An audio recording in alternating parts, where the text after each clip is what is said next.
Welcome to the deep dive. Today, we're venturing into some really uncharted territory for us. One of you, our fantastic listeners, shared a fascinating piece of audio. It's a conversation from the YouTube channel Fletcher Soul Traveler, featuring someone named Zoran. Yes, and when I first heard this dialogue, it really struck me. It's uniquely insightful, I think. It's a very direct exchange, often quite esoteric. It's not like the typical sources we explore. Absolutely.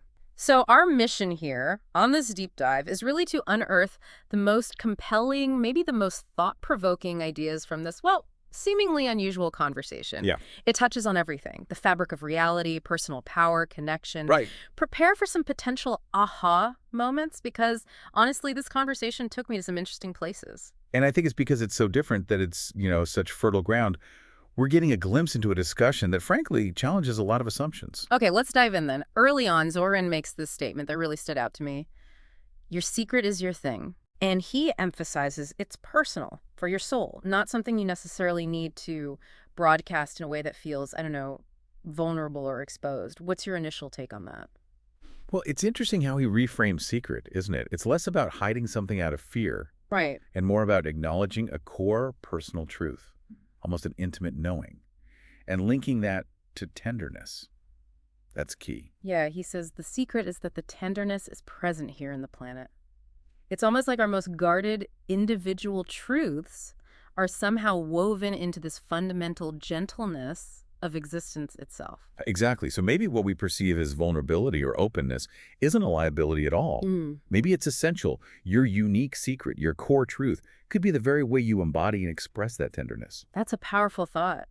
Okay, then later, Zoran drops this, well, frankly, mind-bending idea. He says, do not make the mistake of thinking you are human. Yeah, that one stops you in your tracks. It really does. It forces you to question identity, doesn't it? Completely. It's asking, what are we beyond that label? Beyond the limitations we might impose just by identifying solely as human. He seems to hint at something broader, maybe more powerful underneath. Like focusing on the whole forest, not just one tree? Something like that, yeah. And he even says that what feels like wondering to us as humans is actually the natural state for a star like yourself. That's quite a perspective shift on our everyday feelings. So instead of striving from a place of lack, maybe we're already these immense beings just exploring, experiencing the human thing. Precisely. Just wondering, within this context. Yeah. Okay, so moving on from identity, they discuss curiosity. Right, in children. Zoran explains it's something that nature, otherwise they would not learn.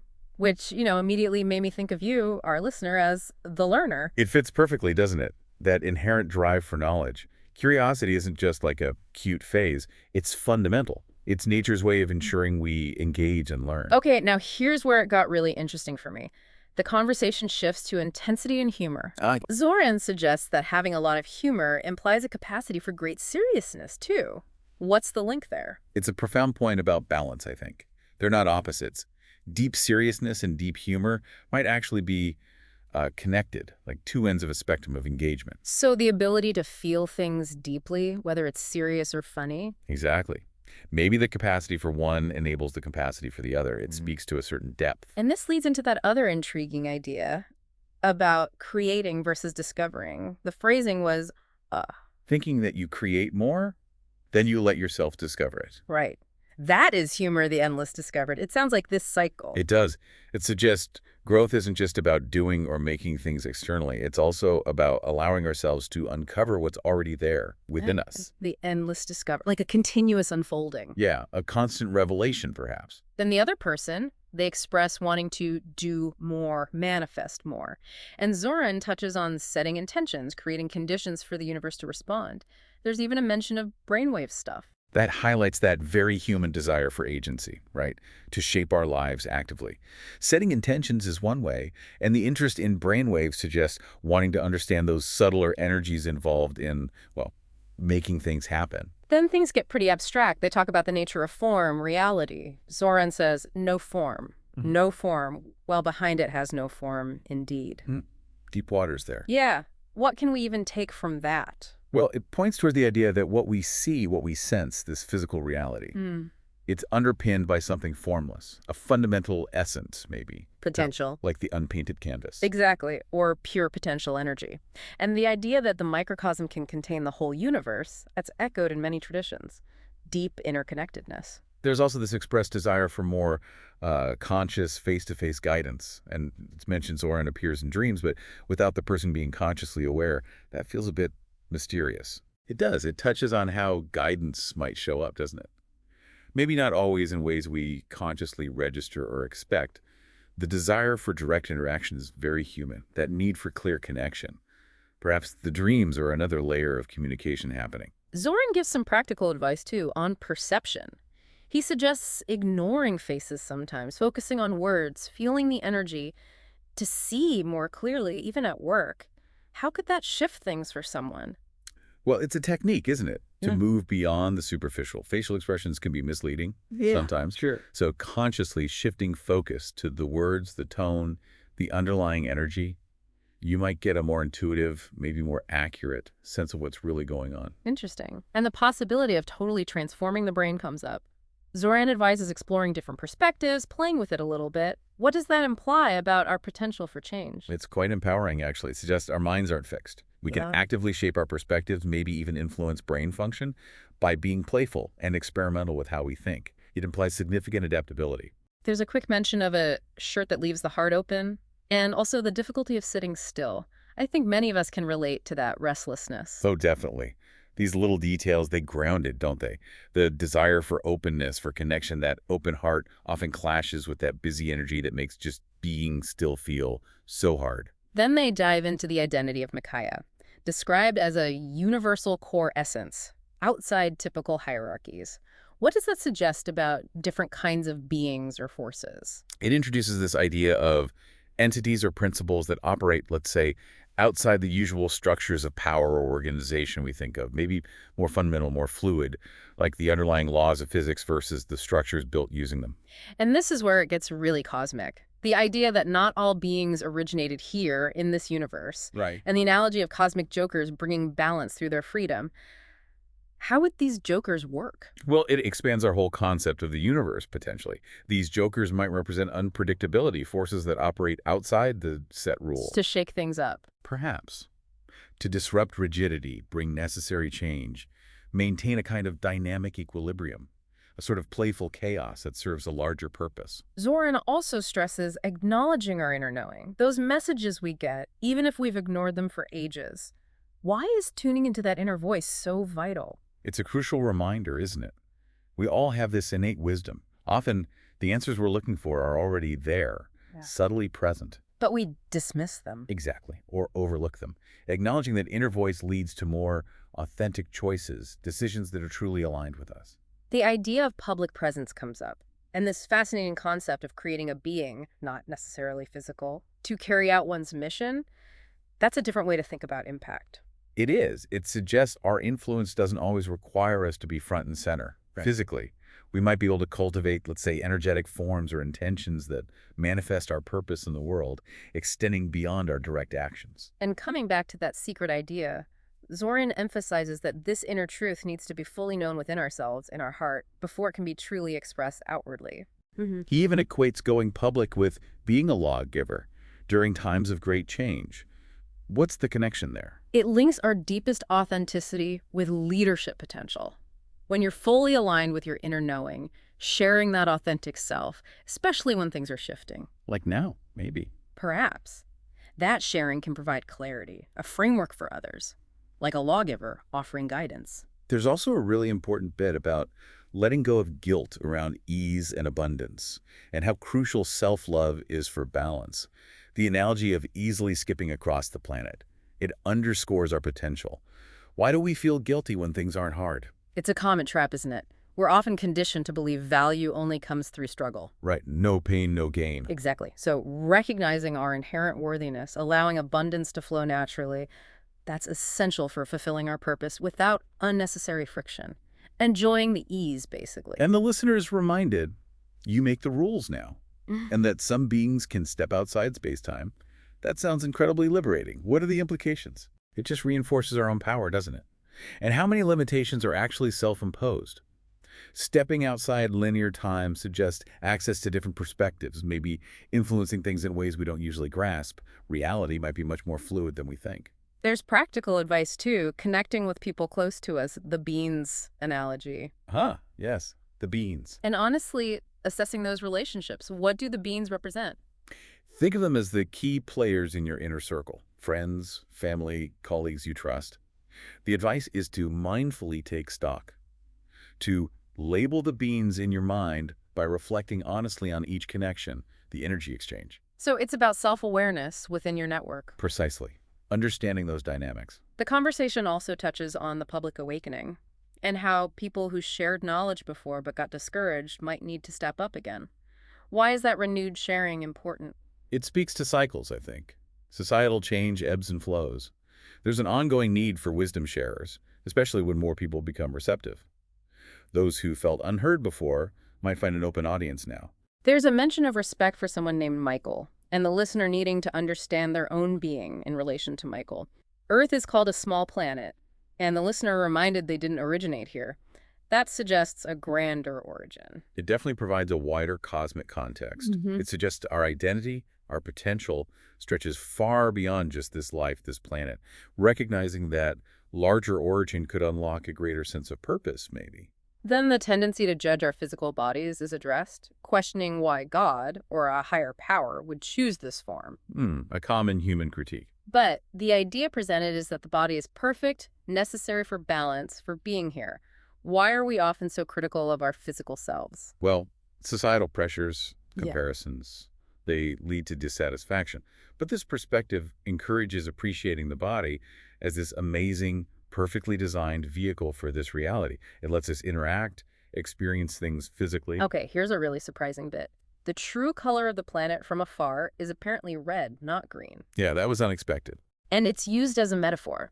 What we perceive is often the opposite of what's real. What's the deeper meaning there? It's a powerful metaphor, isn't it? Mhm. About surface appearances being deceptive, Hmm. about needing to look deeper. Our first glance, our initial perception might not be the full story or even the true story.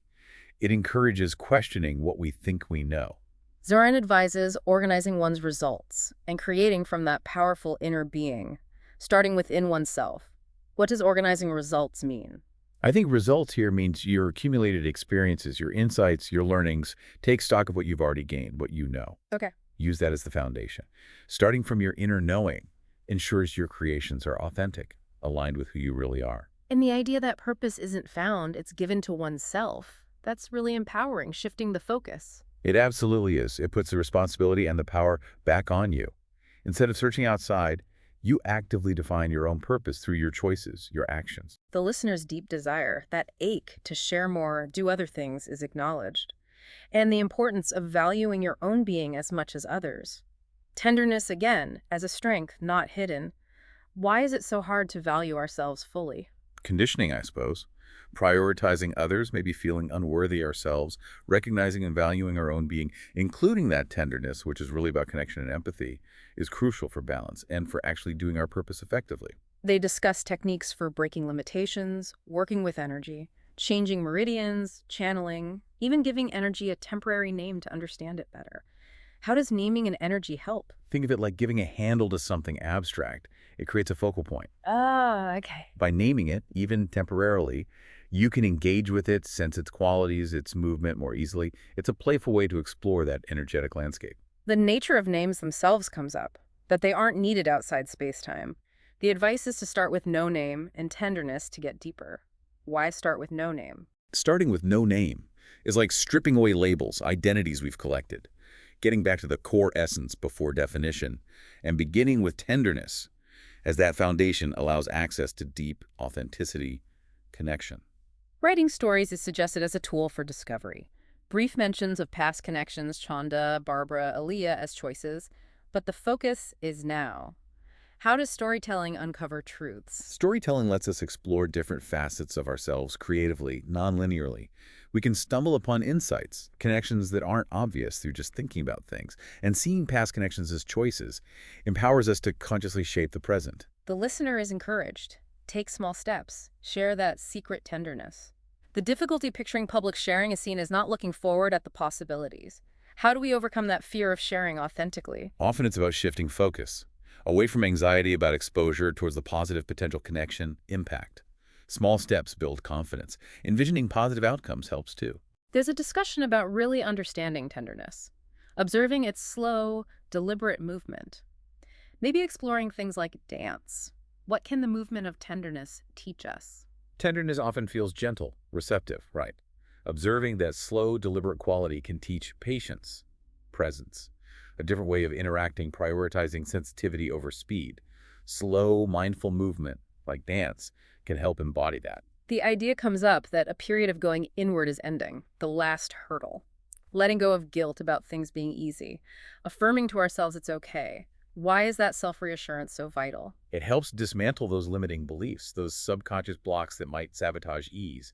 Consciously telling yourself this is okay gives permission to receive, to enjoy the flow without feeling you need to struggle. The desire for like-minded friends, people you can be foolish with, is acknowledged and affirmed as likely. Why is that kind of connection so valuable? Oh, it's huge. Being authentically yourself, silly parts included, fosters belonging, acceptance, joy. It's a safe space for vulnerability, encourages lightness. Reassurance is given about loved ones, too.